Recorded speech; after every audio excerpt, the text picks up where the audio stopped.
Κυρίες και κύριοι, καλημέρα, είμαι ο Κρύο. Σήμερα θα παίξουμε ένα free παιχνίδι στο ίντερνετ που το λένε Scary Maze. Πολλοί από εσάς μπορεί να το ξέρετε και νομίζω το ξέρετε τι γίνεται όταν χάνετε στην τρίτη πίστα, στο τέλος της τρίτης πίστας. Βασικά το παιχνίδι είναι αρκετά απλό.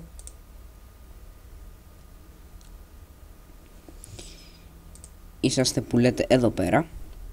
Έχετε αυτό το μπλε πραγματάκι και άμα ακουμπήσετε έναν τοίχο χάνετε. Τόσο απλό. Και πρέπει να πάτε εκεί που λέει, ξέρω εγώ, εκεί στο κόκκινο πλαίσιο.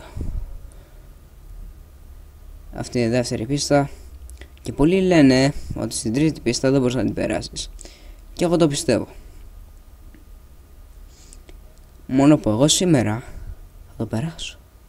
Δεν ξέρω πώς θα γίνει αυτό. Wow, έχω πολύ σταθερό χέρι. Λοιπόν, ας κάνουμε κάτι. Ας κάνουμε ένα κολπάκι. Λοιπόν,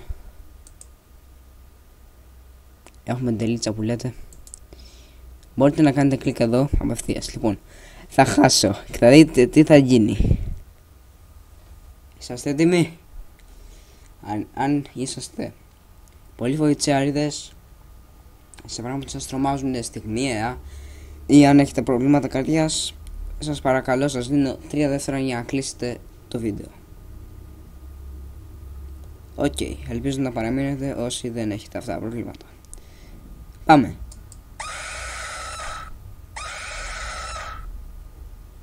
Ωραίο, έτσι.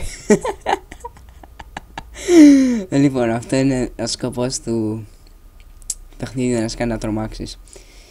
Και η τρίτη πίστα λένε δεν μπορείς να την περάσεις. Εγώ θα δοκιμάσω ξανά. Ξαναπάμε.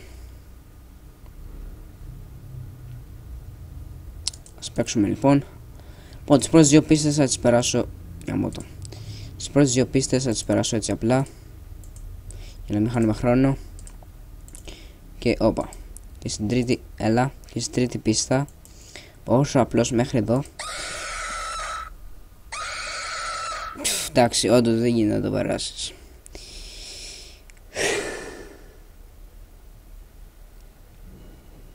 Ένα μικρό βιντεάκι 3 λεπτών σχεδόν.